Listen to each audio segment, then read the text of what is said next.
Hey folks, it's another very warm day across the valley today, and another rain-free day. 99 right now in McAllen, 106 in Rio Grande City, 94 Weslaco, Raymondville, Harlingen. Port Isabel's a little cooler at 89. The island made a high of 91, but it's back in the 80s there right now. Low temperatures tonight, upper 70s, low 80s. No change from the past few nights, and then tomorrow back up over 100 in Hidalgo and Starr counties.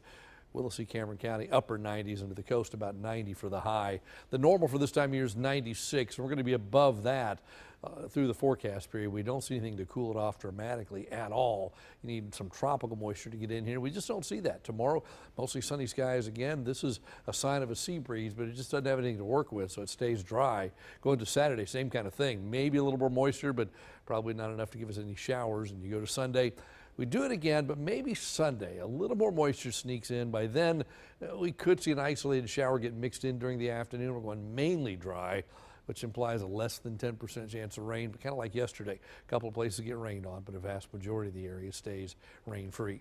Texas pretty quiet today. The big ridge is in control. All the weather systems kind of going around the high. You kind of make out the circle here that goes around the high with the thin black line. That high eventually bumps away from us a little bit. When that happens, that opens the door a little bit to the tropics. A little moisture seeps in, so that gives us those isolated showers possible beginning Sunday and really lasting most of next week. But even at that, we're looking at a very slight chance. Nothing widespread. It's on the south side of that high, the flow coming in off the Gulf of Mexico. Nothing in the Gulf of Mexico to make anything big happen. Very quiet. Atlantic is very quiet. We do have one system coming off the coast of Africa. It's still over land, and the Hurricane Center says that 5 days out, about a 10% chance of developing as it makes its way into the Atlantic Ocean. But just for the record, it's 4,772 miles away from us, so no concern at all right now.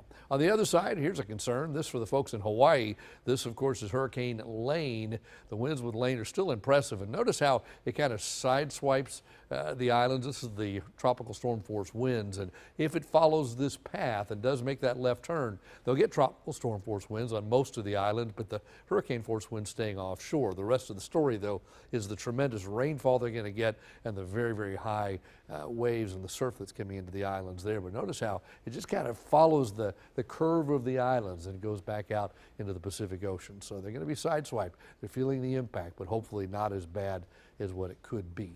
South to easterly winds 5 to 10 knots in the bay, a moderate chop. UV's extreme. Mostly sunny skies. The risk of rip currents is low. There are your tides for tomorrow. So for tonight, 79 for your low under mainly clear skies. A warm night. Southeast winds about 3 to 8. And tomorrow, wind picks up a little, 10 to 18, back to 100 for a high. Plenty of sunshine. Looks like another very warm day. So we go 100, then another 100, then we drop it a little bit as we increase the moisture and add that spotty shower to the forecast. A little more moisture makes it hard for temperatures to get quite as warm, so we end up upper 90s rather than low 100s by the middle to latter part of next week. That is your updated First Warn 5 forecast.